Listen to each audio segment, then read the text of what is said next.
Before the land of Egypt rose out of the waters at the beginning of the world, Ra, the Shining One, came into being.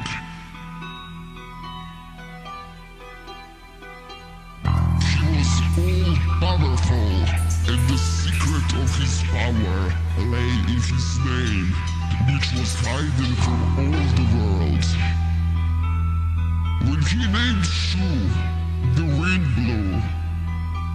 The rain fell when he named Tefnut, the speaker. After this, he spoke the name of Geb, and the earth rose above the waters of the sea.